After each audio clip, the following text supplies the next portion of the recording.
여러분 안녕하십니까? 저는 내과 전문의로 40년 동안 환자분들을 진료해온 의사입니다. 오늘은 많은 분들이 매일 하고 있는 걷기에 대해 꼭 드리고 싶은 중요한 이야기가 있어 이렇게 말씀을 드립니다. 제 목소리는 차분하지만 내용은 결코 가볍지 않습니다. 여러분께 먼저 질문 하나 드리겠습니다. 평소에 몇 시에 걷고 계십니까? 이른 새벽에 일어나서 걷고 계신가요? 아니면 하루를 마치고 늦은 밤에 산책을 하시나요? 많은 분들이 자신의 습관을 당연하게 생각하고 계실 겁니다. 하지만 제가 오랜 임상 경험을 통해 분명히 말씀드릴 수 있는 사실이 있습니다. 걷는 시간에 따라 건강에 도움이 될 수도 있고 오히려 몸을 해칠 수도 있다는 점입니다. 특히 나이가 들수록 이 차이는 더욱 크게 나타납니다. 조금 더 솔직하게 말씀드리겠습니다. 어떤 시간대의 걷기는 건강을 지키기는커녕 오히려 뇌졸중 위험을 높일 수 있습니다. 단순히 운동을 한다는 이유만으로 안심하실 수는 없습니다. 잘못된 시간에 하는 걷기는 아예 하지 않는 것보다 더 위험할 수도 있습니다. 실제로 저는 진료실에서 이런 경우를 수없이 보아왔습니다. 건강을 위해 열심히 걷던 분들이 어느 날 갑자기 쓰러지거나 어지럼증을 호소하며 병원을 찾는 모습을 말입니다. 그 원인을 자세히 살펴보면 대부분 잘못된 시간 선택이 문제였습니다. 그래서 오늘 영상은 단순한 건강 정보가 아닙니다. 여러분의 뇌와 생명을 지키기 위한 중요한 안내라고 생각해 주셨으면 합니다. 특히 50세 이상이신 분들, 그리고 부모님이나 가족의 건강을 걱정하시는 분들이라면 끝까지 꼭 들어주시기 바랍니다. 이 영상이 도움이 될 것 같다고 느끼신다면 지금 바로 구독 버튼을 눌러주십시오.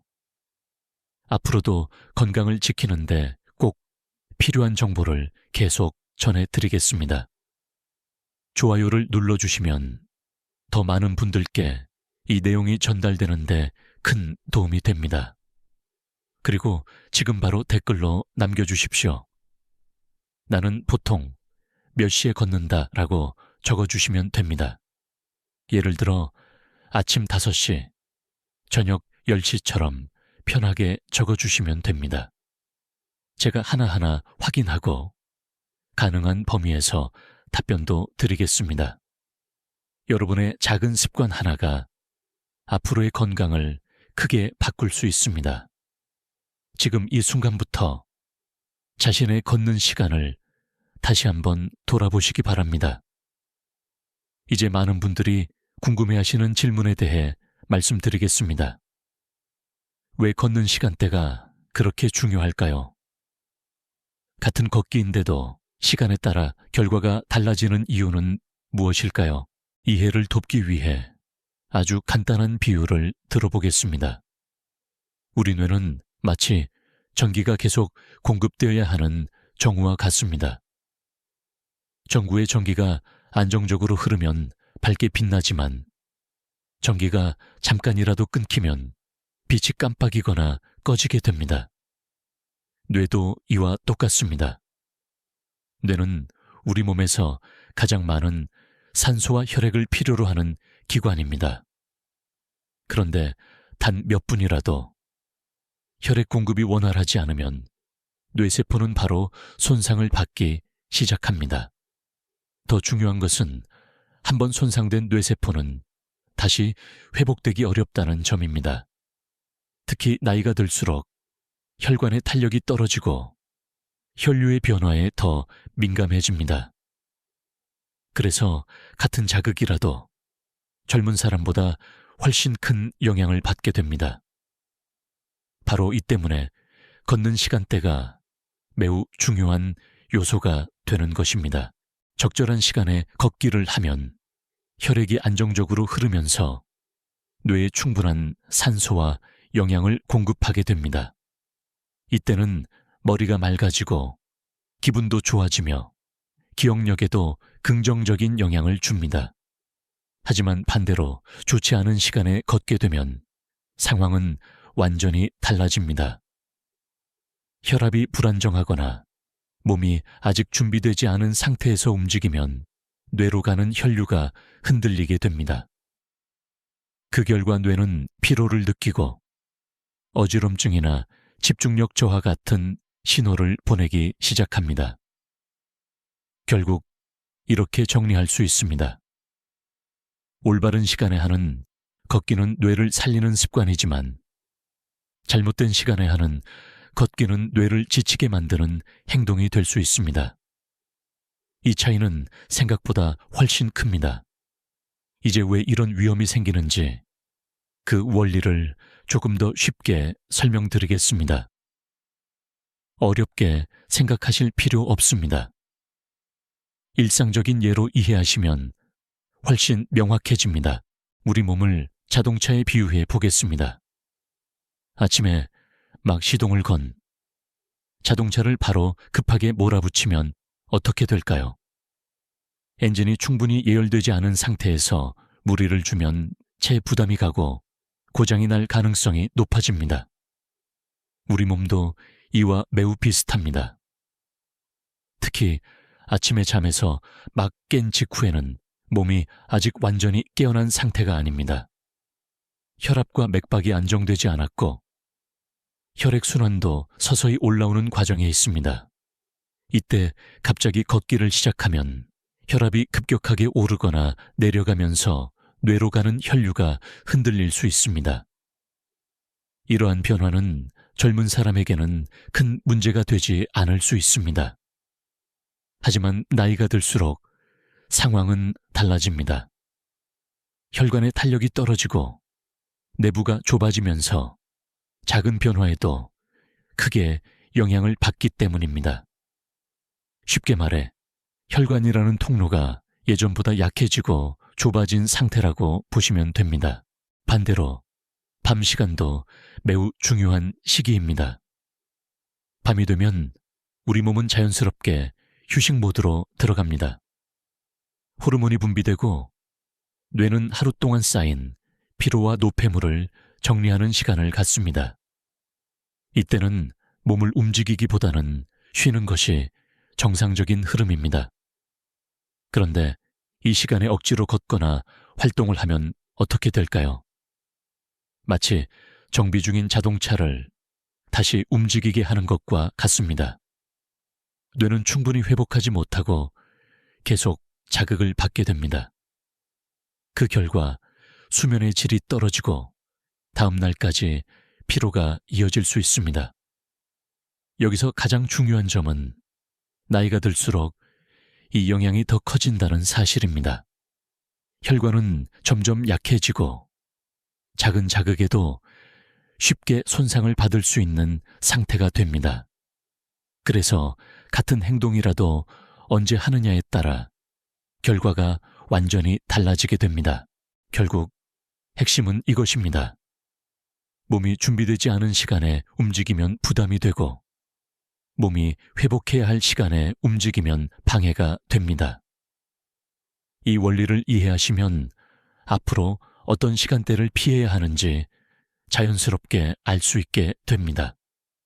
이른 새벽에 걷는 것이 건강에 좋다는 말 아마 많이 들어보셨을 겁니다. 저 역시 진료실에서 수없이 들었습니다. 일찍 일어나서 공기를 마시며 걷는 것이 몸에 좋다고 믿고 계신 분들이 많습니다. 하지만 이 부분은 반드시 다시 생각해 보셔야 합니다. 우리 몸은 아침에 눈을 뜨는 순간 바로 정상 상태가 되는 것이 아닙니다. 마치 자동차가 시동을 건 직후와 같습니다.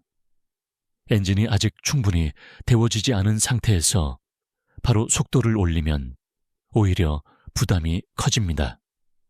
사람의 몸도 마찬가지입니다. 특히 60세 이후에는 이 과정이 더 느리고 더 민감해집니다. 새벽에는 혈압이 매우 불안정합니다. 어떤 날은 갑자기 높아지고 어떤 날은 예상보다 낮아지기도 합니다. 심장은 아직 완전히 깨어나지 않았고 혈관 역시 충분히 이완되지 않은 상태입니다. 이런 상황에서 밖으로 나가 걷기를 시작하면 몸은 갑작스럽게 더 많은 혈액과 산소를 요구하게 됩니다. 문제는 이때 뇌로 가는 혈류가 안정적이지 않다는 점입니다. 뇌는 아주 작은 변화에도 민감하게 반응합니다. 혈액 공급이 잠깐만 부족해도 어지럼증이 생기고 심하면 쓰러질 수 있습니다. 특히 고혈압이나 당뇨가 있는 분들은 이 위험이 훨씬 커집니다. 제가 기억하는 한 환자 이야기를 드리겠습니다. 서울에 사는 69 세박 어르신이었습니다. 이분은 10년 넘게 매일 아침 5시에 일어나 걷기를 해오셨습니다. 주변에서도 매우 건강한 생활 습관이라며 칭찬을 많이 받았습니다. 하지만 어느 날 평소처럼 걷다가 갑자기 어지럼증을 느끼고 길가에 주저앉게 되었습니다. 다행히 지나가던 사람이 발견해 병원으로 옮겨졌습니다. 검사 결과는 뇌로 가는 혈류가 일시적으로 부족해진 상태였습니다. 쉽게 말해 뇌가 순간적으로 산소를 충분히 받지 못한 것입니다. 이 사건 이후 박 어르신은 걷는 시간을 바꾸셨습니다. 더 이상 새벽에 나가지 않고 아침 식사 후 충분히 몸이 깨어난 뒤에 걷기 시작했습니다. 그 이후로는 어지럼증이 사라지고 훨씬 안정적인 상태를 유지하게 되었습니다. 여기서 중요한 메시지가 있습니다. 일찍 일어나는 것이 중요한 것이 아닙니다. 내 몸이 준비되었는지가 더 중요합니다. 몸이 아직 깨어나지 않은 상태에서 하는 운동은 도움이 아니라 부담이 될 수 있습니다. 특히 새벽 공기가 좋다는 이유만으로 무리하게 나가는 것은 오히려 뇌 건강에 해가 될 수 있습니다. 건강은 의지로만 지키는 것이 아니라 몸의 리듬을 이해하고 맞춰주는 데서 시작됩니다. 기억하셔야 합니다. 좋은 습관도 타이밍이 맞지 않으면 위험이 될 수 있습니다. 새벽 걷기가 모두에게 좋은 것은 아닙니다. 특히 50세 이후라면 더 신중하게 선택하셔야 합니다.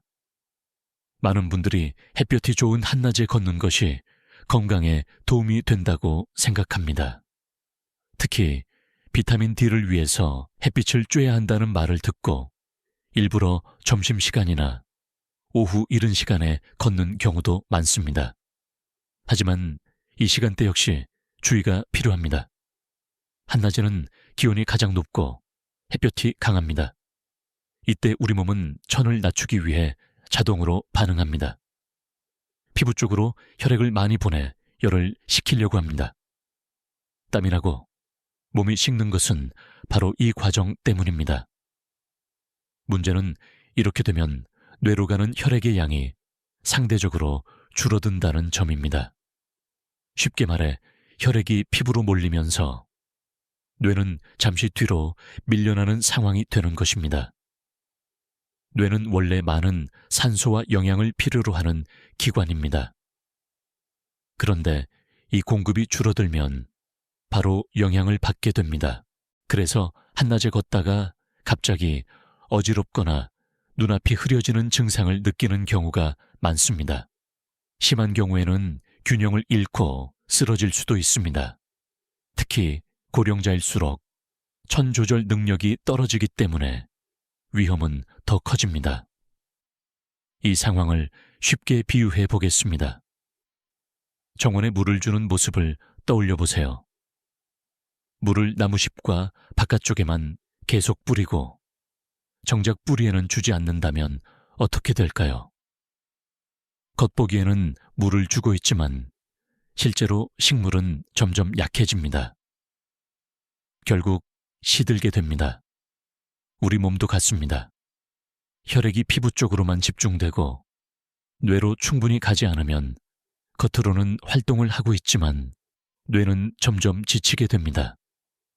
이 상태가 반복되면 단순한 어지럼증을 넘어서 더 큰 문제로 이어질 수 있습니다. 특히 장기적으로는 기억력 저하와 집중력 감소로 이어질 수 있습니다. 뇌세포는 한번 손상되면 회복이 어렵기 때문에 작은 부담이 쌓이는 것이 매우 중요합니다. 처음에는 별 느낌이 없을 수 있지만 시간이 지나면서 분명한 차이가 나타납니다. 또한 더운 날씨에서는 탈수도 쉽게 발생합니다. 몸 안의 수분이 부족해지면 혈액이 더 끈적해지고 순환이 원활하지 않게 됩니다. 이 역시 뇌로 가는 혈류에 영향을 주어 위험을 높입니다.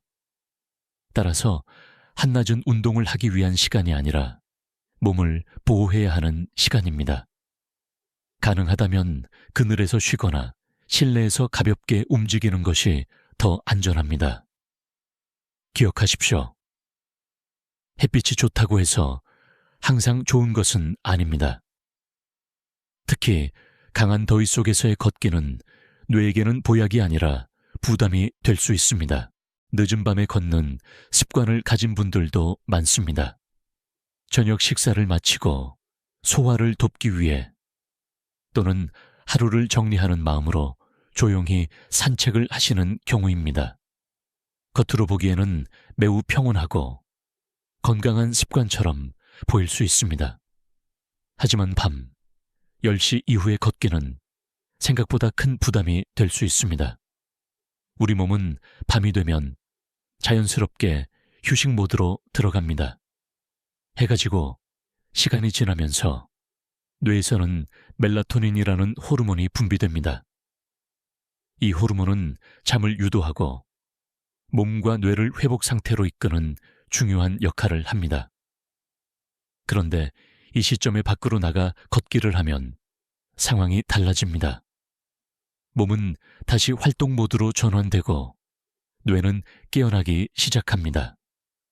심박수가 올라가고 신경이 자극을 받으면서 원래 준비되던 수면 과정이 방해를 받게 됩니다. 이로 인해 가장 먼저 나타나는 변화는 수면의 질 저하입니다. 잠에 드는 시간이 길어지고 깊은 잠을 자지 못하게 됩니다. 밤중에 자주 깨거나 아침에 일어나도 개운하지 않은 상태가 이어집니다. 제가 진료했던 김 여사님의 사례를 말씀드리겠습니다. 이분은 74세로 매일 밤 10시 30분쯤 집 근처를 30분 정도 걷는 습관이 있었습니다. 본인은 그렇게 해야 잠이 더 잘 온다고 믿고 계셨습니다. 하지만 실제로는 정반대였습니다. 점점 잠드는 시간이 늦어지고 밤에 여러 번 깨는 일이 반복되었습니다. 아침이 되면 머리가 무겁고 기억력도 떨어지는 느낌을 자주 호소하셨습니다. 상담 후 걷는 시간을 저녁 이른 시간으로 옮기도록 권해드렸습니다. 밤 10시 이후에는 걷지 않고 몸을 편안하게 쉬게 했습니다. 몇 주가 지나자 수면 상태가 눈에 띄게 좋아졌고 낮 동안의 집중력도 회복되었습니다. 여기서 꼭 기억하셔야 할 점이 있습니다. 잠은 단순히 쉬는 시간이 아닙니다. 뇌를 정리하고 회복하는 매우 중요한 과정입니다. 우리가 잠을 자는 동안 뇌는 낮 동안 쌓인 노폐물을 정리합니다. 이 과정을 쉽게 설명하면 집안 청소와 같습니다. 낮 동안 쌓인 먼지와 쓰레기를 밤에 깨끗이 치우는 것입니다. 그런데 잠이 깊지 않으면 이 청소가 제대로 이루어지지 않습니다. 결국 늦은 밤 걷기로 인해 수면이 방해되면 뇌는 충분히 회복할 기회를 잃게 됩니다. 이것이 반복되면 기억력 저하와 인지 기능 저하로 이어질 수 있습니다. 정리하면 이렇습니다. 늦은 밤에 걷기는 몸을 위한 것이 아니라 오히려 뇌를 깨우는 행동이 될 수 있습니다. 그리고 깊은 잠을 방해하게 됩니다. 기억하십시오. 잠을 잘 자는 것이 곧 뇌를 지키는 것입니다. 그리고 깊은 수면이 부족하면 뇌는 제대로 쉬지 못하고 결국 스스로를 정리하지 못하게 됩니다. 약을 드신 직후에 바로 걷는 습관, 의외로 많은 분들이 가지고 계십니다. 특히 아침에 혈압약이나 당뇨약을 복용한 뒤 곧바로 밖에 나가 운동을 하면 더 건강해질 것이라고 생각하시는 경우가 많습니다. 하지만 이 습관은 반드시 조심하셔야 합니다. 약을 복용하면 우리 몸 안에서는 큰 변화가 시작됩니다. 혈압약은 혈관을 이완시키거나 심장의 부담을 줄여 혈압을 낮추는 방향으로 작용합니다. 당뇨약 역시 혈당을 낮추기 위해 몸의 대사에 영향을 줍니다. 이 모든 과정은 갑작스럽지 않고 일정한 시간 동안 서서히 진행됩니다. 문제는 이 변화가 아직 안정되지 않은 상태에서 움직이기 시작할 때입니다. 약이 몸 안에서 작용을 시작한 직후에는 혈압이나 혈당이 평소와 다르게 흔들릴 수 있습니다. 이때 걷기를 하면 몸은 추가적인 부담을 받게 됩니다. 이 상황을 쉽게 설명해 보겠습니다. 텔레비전 화면을 맞추고 있는 중이라고 생각해 보세요. 안테나를 조정하면서 신호를 안정시키고 있는데 그 순간에 누군가가 안테나를 세게 건드린다면 화면은 더 흔들리고 불안정해질 것입니다. 몸도 마찬가지입니다. 약이 균형을 잡고 있는 순간에 운동이라는 자극이 더해지면 오히려 상태가 더 불안정해집니다. 이로 인해 가장 흔하게 나타나는 증상이 어지럼증입니다. 갑자기 혈압이 떨어지면서 눈앞이 흐려지고 중심을 잡기 어려워집니다. 심한 경우에는 그대로 주저앉거나 쓰러질 수도 있습니다. 특히 고령자일수록 이런 변화에 더 민감하게 반응합니다. 또한 혈당이 급격히 떨어지는 경우도 있습니다. 당뇨약을 복용한 직후에 걷기를 하면 근육이 혈당을 더 많이 사용하게 됩니다. 그 결과 혈당이 예상보다 빠르게 떨어지면서 손이 떨리거나 식은땀이 나는 증상이 나타날 수 있습니다. 이러한 위험을 피하기 위해 가장 중요한 것은 시간입니다.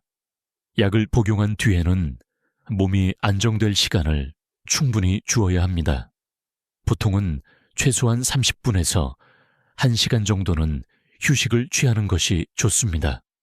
이 시간 동안 몸은 약의 작용에 적응하고 혈압과 혈당을 일정한 범위로 맞추게 됩니다. 그 이후에 가볍게 걷기를 시작하면 훨씬 안전합니다.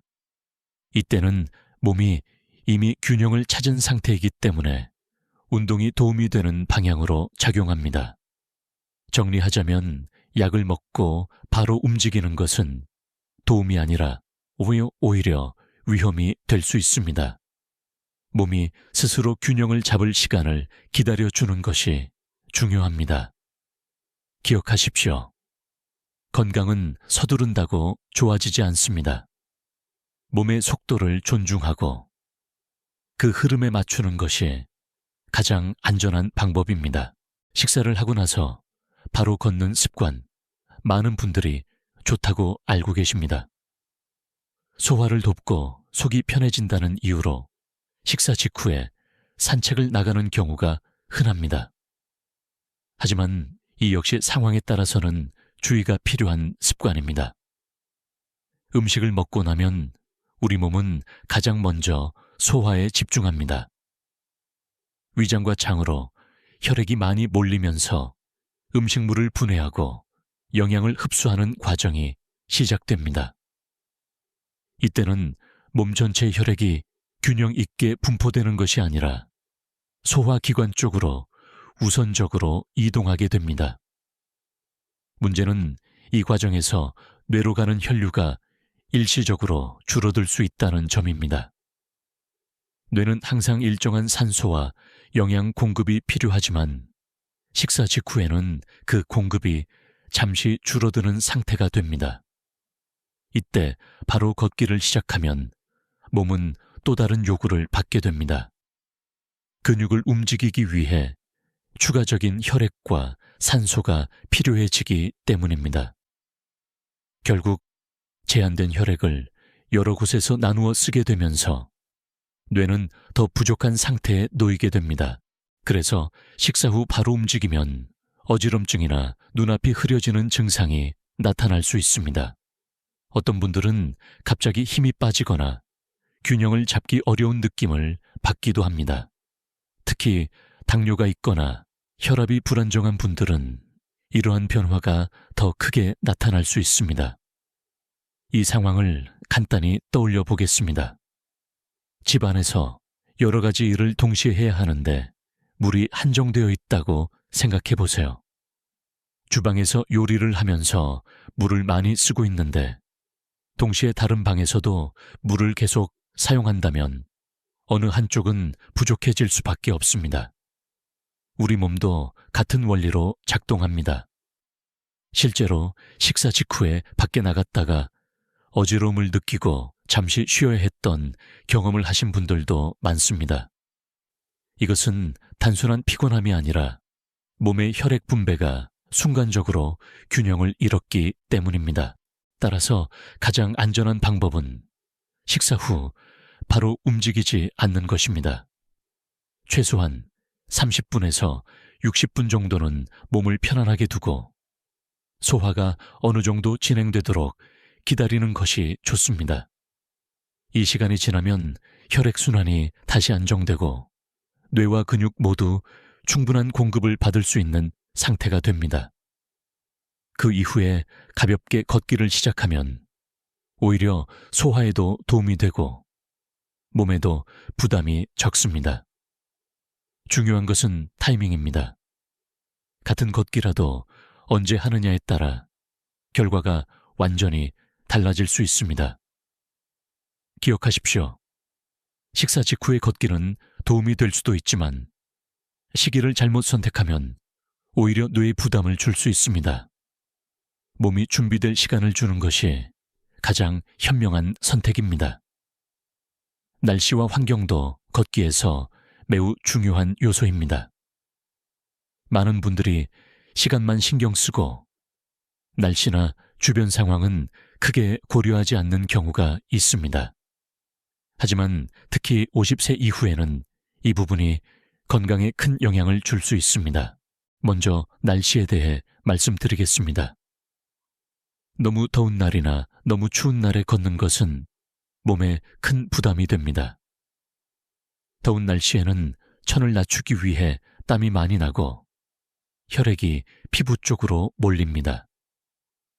이 과정에서 뇌로 가는 혈류는 상대적으로 줄어들게 됩니다. 반대로 추운 날씨에는 혈관이 수축하면서 열을 유지하려고 합니다. 이때는 혈액순환이 원활하지 않아 뇌로 가는 산소 공급이 줄어들 수 있습니다. 두 경우 모두 몸은 외부 환경에 적응하기 위해 에너지를 쓰게 되고 그만큼 뇌에 가는 여유가 줄어드는 것입니다. 쉽게 말해 몸이 외부와 싸우고 있는 상태라고 보시면 됩니다. 이런 상황에서 걷기까지 더하면 몸은 이중 부담을 받게 됩니다. 결과적으로 어지럼증이나 피로감이 쉽게 나타나고 심한 경우에는 균형을 잃고 넘어질 위험도 높아집니다. 다음으로 중요한 것은 혼자 걷는 습관입니다. 조용한 길을 혼자 걷는 것을 좋아하시는 분들이 많습니다.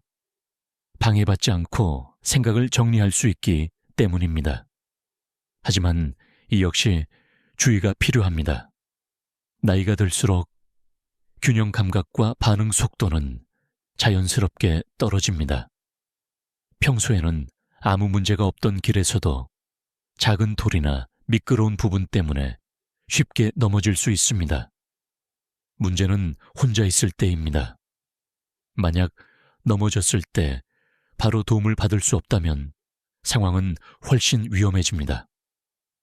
단순한 낙상이라도 머리를 부딪히면 뇌에 큰 손상이 생길 수 있습니다. 특히 고령에서는 회복이 더디거나 후유증이 남을 가능성도 큽니다. 제가 진료하면서 느낀 점은 이렇습니다. 젊을 때 한 번의 넘어짐과 지금의 한 번의 넘어짐은 완전히 다른 결과를 가져옵니다. 지금의 나이에서는 작은 사고 하나가 일상생활 전체를 바꿀 수도 있습니다. 그래서 가능하다면 사람이 있는 곳에서 걷는 것이 좋습니다. 공원이나 산책로처럼 주변에 다른 사람이 있는 장소를 선택하는 것이 안전합니다. 또한 가족이나 친구와 함께 걷는 것도 좋은 방법입니다. 정리하면 날씨가 너무 극단적일 때와 혼자 외딴 곳에서 걷는 것은 모두 위험을 높이는 요인입니다.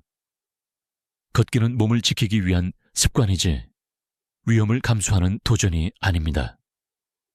기억하십시오. 이 나이에서의 한 번의 낙상은 단순한 사고가 아니라 삶의 방향을 바꿀 수 있는 큰 사건이 될 수 있습니다. 지금 이 영상을 보고 계신 여러분께 직접 여쭤보겠습니다. 걷고 난 뒤에 이런 증상을 느껴보신 적 있으신가요? 갑자기 어지럽거나 눈앞이 흐려지는 느낌이 든 적이 있으신가요? 말이 순간적으로 어눌해지거나 한쪽 팔이나 다리가 저리는 경험을 하신 적은 없으신가요? 또 어떤 분들은 걷고 난 뒤 심장이 지나치게 빠르게 뛰고 숨이 가빠지는 경우도 있습니다. 단순히 운동을 해서 그렇다고 넘기기 쉽지만 몸이 보내는 신호일 수 있습니다. 그리고 밤에 잠이 잘 오지 않거나 자주 깨는 증상도 함께 나타날 수 있습니다. 이런 증상들은 결코 가볍게 넘길 문제가 아닙니다. 많은 분들이 나이가 들어서 그렇다고 생각하거나 운동을 해서 생기는 자연스러운 반응이라고 오해합니다.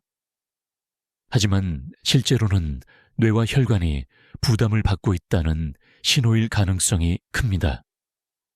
어지럼증은 뇌로 가는 혈류가 순간적으로 부족해졌을 때 나타날 수 있습니다. 말이 어눌해지는 증상이나 한쪽 팔다리의 저림은 더 주의가 필요합니다. 이는 일시적인 신경기능 이상일 수 있으며 반복될 경우 더 큰 문제로 이어질 수 있습니다.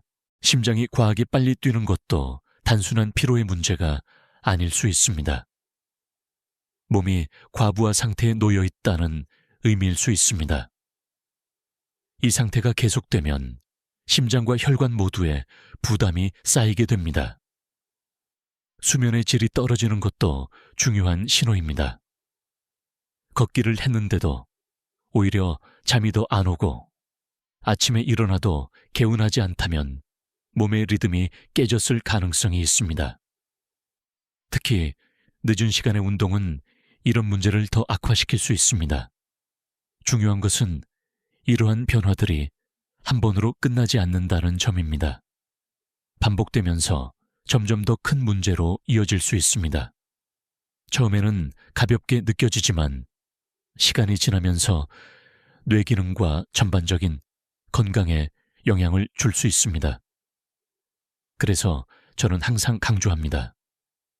이런 증상은 정상적인 것이 아닙니다. 몸이 보내는 경고 신호입니다. 무시하지 말고 반드시 원인을 점검해야 합니다. 만약 비슷한 경험이 있으시다면 오늘부터라도 걷는 시간과 방법을 다시 점검해 보시기 바랍니다. 작은 변화가 큰 차이를 만들 수 있습니다. 기억하십시오.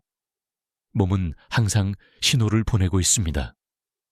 그 신호를 알아차리고 대응하는 것이 건강을 지키는 첫걸음입니다. 이제 가장 중요한 부분을 말씀드리겠습니다. 그렇다면 언제 걷는 것이 가장 좋을까요? 몸에 부담을 주지 않으면서 오히려 건강을 지켜주는 시간, 바로 황금 시간대가 있습니다. 먼저 아침 시간입니다. 오전 9시에서 11시 사이가 가장 이상적입니다. 이 시간에는 이미 잠에서 깨어난 지 충분한 시간이 지나 몸이 안정된 상태에 들어갑니다. 혈압과 맥박도 급격한 변동 없이 비교적 일정하게 유지됩니다. 또한 아침 식사를 마친 후라면 에너지도 충분히 공급된 상태입니다. 뇌와 몸이 모두 준비가 된 시점이라고 보시면 됩니다. 이때 걷기를 하면 혈액순환이 자연스럽게 좋아지고 뇌에도 안정적으로 산소가 공급됩니다. 햇빛 역시 중요한 요소입니다.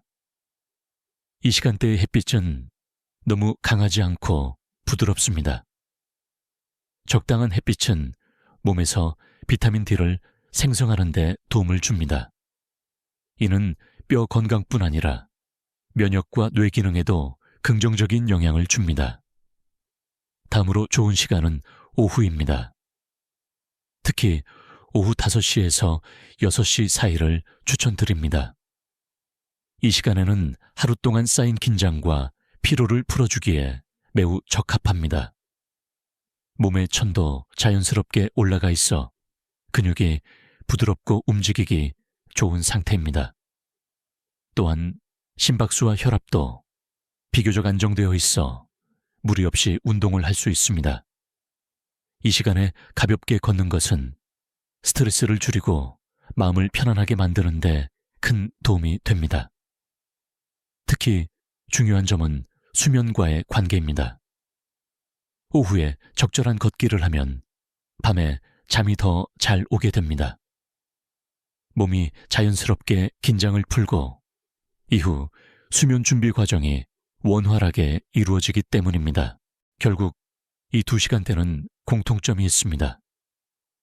몸이 억지로 움직이는 시간이 아니라 자연스럽게 움직일 준비가 된 시간이라는 점입니다. 쉽게 말해 몸이 스스로 운동을 받아들일 수 있는 상태입니다. 그래서 저는 이렇게 말씀드립니다. 이 시간은 몸이 운동을 견디는 시간이 아니라 오히려 운동을 원하고 받아들이는 시간입니다. 기억하십시오. 같은 걷기라도 언제 하느냐에 따라 결과는 완전히 달라집니다. 올바른 시간에 걷는 것은 단순한 운동이 아니라 뇌와 몸을 지키는 가장 안전한 방법입니다. 모든 분들에게 똑같이 적용되는 걷기 방법은 없습니다. 특히 질환이 있는 경우에는 자신의 상태에 맞게 조절하는 것이 매우 중요합니다. 건강을 지키기 위해 시작한 걷기가 오히려 부담이 되지 않도록 세심한 주의가 필요합니다. 먼저 혈압이 있는 분들입니다. 걷기 전에 반드시 혈압을 측정하는 습관을 들이셔야 합니다. 수치가 평소보다 너무 높거나 낮다면 그날은 무리하게 걷지 않는 것이 좋습니다. 몸 상태가 안정된 날에만 가볍게 시작하는 것이 안전합니다. 또한 속도를 너무 빠르게 내지 않는 것이 중요합니다. 혈압은 갑작스러운 변화에 민감하게 반응하기 때문에 천천히 시작하고 점차 리듬을 맞추는 것이 좋습니다. 몸이 편안하게 느껴지는 범위 안에서 걷는 것이 가장 이상적입니다. 다음으로 당뇨가 있는 분들입니다. 공복 상태에서 걷는 것은 피하셔야 합니다. 혈당이 낮은 상태에서 운동을 하면 어지럼증이나 식은땀 같은 증상이 나타날 수 있습니다. 심한 경우에는 저혈당으로 위험한 상황이 발생할 수도 있습니다. 따라서 식사를 한 뒤 일정 시간이 지난 후에 걷는 것이 좋습니다. 보통 30분에서 1시간 정도가 적절합니다. 이때 혈당이 어느 정도 안정된 상태에서 가볍게 걷기를 하면 오히려 혈당 조절에 도움이 됩니다. 뇌졸중을 경험하신 분들은 더욱 신중해야 합니다. 한 번에 오래 걷기보다는 짧은 시간을 나누어 걷는 것이 좋습니다. 예를 들어 10분에서 15분 정도씩 나누어 하루 여러 번 걷는 방법이 안전합니다. 또한 가능하다면 혼자 걷지 않는 것이 중요합니다. 가족이나 친구와 함께 걷는 것이 안전을 확보하는 데 도움이 됩니다. 혹시 모를 상황에 대비할 수 있기 때문입니다. 여기서 가장 중요한 점을 다시 한번 강조드리겠습니다. 모든 사람에게 같은 방법이 정답은 아닙니다. 자신의 몸 상태와 질환에 맞게 조절하는 것이 가장 안전하고 효과적인 방법입니다. 기억하십시오. 건강관리는 비교가 아니라 맞춤입니다. 내 몸에 맞는 방식으로 걷는 것이 진짜 건강을 지키는 길입니다. 많은 분들이 걷기를 할 때 속도가 중요하다고 생각합니다. 더 빠르게 걸어야 효과가 있다고 믿고 스스로를 몰아붙이기도 합니다. 하지만 실제로 중요한 것은 속도가 아니라 방법입니다. 걷기는 경쟁이 아니라 몸을 돌보는 과정입니다. 가장 먼저 기억하셔야 할 것은 꾸준함입니다. 하루 이틀 무리해서 오래 걷는 것보다 매일 일정한 시간 동안 꾸준히 걷는 것이 훨씬 더 큰 효과를 가져옵니다. 몸은 갑작스러운 변화보다 안정적인 리듬에 더 잘 반응합니다. 또한 자신의 체력에 맞게 걷는 것이 중요합니다. 숨이 너무 차서 대화가 어려울 정도라면 속도가 빠른 것입니다. 약간 숨이 차지만 편하게 말할 수 있는 정도가 가장 적절한 강도입니다. 이 상태에서 걷는 것이 뇌와 심장에 부담을 주지 않으면서 효과를 얻는 방법입니다. 걷기 전에 간단한 준비 운동을 하는 것도 매우 중요합니다. 갑자기 움직이기 시작하면 근육과 관절에 무리가 갈 수 있습니다. 목과 어깨를 가볍게 돌리고 무릎과 발목을 풀어주는 것만으로도 몸은 훨씬 부드럽게 움직일 수 있습니다. 자세 역시 신경 써야 합니다. 허리는 곧게 펴고 시선은 앞을 바라보는 것이 좋습니다. 고개를 숙이면 균형을 잃기 쉽고 목과 허리에 부담이 생깁니다. 팔은 자연스럽게 흔들면서 몸의 리듬을 유지해주는 것이 도움이 됩니다. 호흡도 중요한 요소입니다. 코로 천천히 숨을 들이마시고 입으로 내쉬는 것이 좋습니다. 이렇게 하면 공기가 더 안정적으로 들어오고 몸의 긴장도 줄어듭니다. 호흡이 너무 가빠지지 않도록 속도를 조절하는 것이 필요합니다. 시간이 부담되는 분들은 한 번에 오래 걷기보다는 나누어서 걷는 방법을 추천드립니다. 예를 들어 하루에 30분을 목표로 한다면 10분씩 3번으로 나누어도 충분한 효과를 얻을 수 있습니다. 오히려 관절과 심장에 부담이 줄어들어 더 안전합니다. 중요한 것은 완벽하게 하는 것이 아니라 계속 이어가는 것입니다. 하루를 건너뛰었다고 해서 포기할 필요는 없습니다. 다음 날 다시 시작하면 됩니다. 이런 작은 반복이 쌓여 건강을 만듭니다. 다시 한번 강조드립니다. 걷기는 체력을 시험하는 운동이 아닙니다. 내 몸을 돌보고 지키는 방법입니다. 속도보다 리듬, 거리보다 꾸준함이 더 중요합니다. 기억하십시오. 편안하게 그리고 꾸준히 걷는 것이 가장 좋은 걷기입니다. 몸이 즐겁게 받아들이는 방식이 바로 올바른 방법입니다. 오늘 말씀드린 내용을 꼭 기억하시기 바랍니다. 걷는 시간은 단순한 습관이 아니라 건강을 좌우하는 중요한 요소입니다. 같은 걷기라도 언제 하느냐에 따라 몸에 약이 될 수도 있고 부담이 될 수도 있습니다. 올바른 시간에 걷는 것은 뇌와 심장을 지키는 가장 간단하면서도 강력한 방법입니다. 걷는 시간을 조금만 바꿔도 몸은 확실히 달라집니다. 무리하지 않고 내 몸의 리듬에 맞추는 것, 그것이 가장 중요합니다. 작은 변화가 쌓이면 큰 건강의 차이를 만들어냅니다. 특히 50세 이후에는 이런 작은 습관 하나가 삶의 질을 완전히 바꿀 수 있습니다. 오늘 영상이 도움이 되셨다면 가족과 주변 분들께 꼭 공유해 주시기 바랍니다. 부모님이나 배우자에게 이 정보는 매우 중요할 수 있습니다. 그리고 건강에 대한 더 많은 정보를 원하신다면 지금 바로 구독 버튼을 눌러주시고 좋아요도 함께 눌러주시기 바랍니다. 여러분의 관심이 더 좋은 내용을 만드는 힘이 됩니다. 마지막으로 아래에 댓글을 남겨주시기 바랍니다. 나는 오늘부터 몇 시에 걷겠습니다. 라고 적어주시면 됩니다.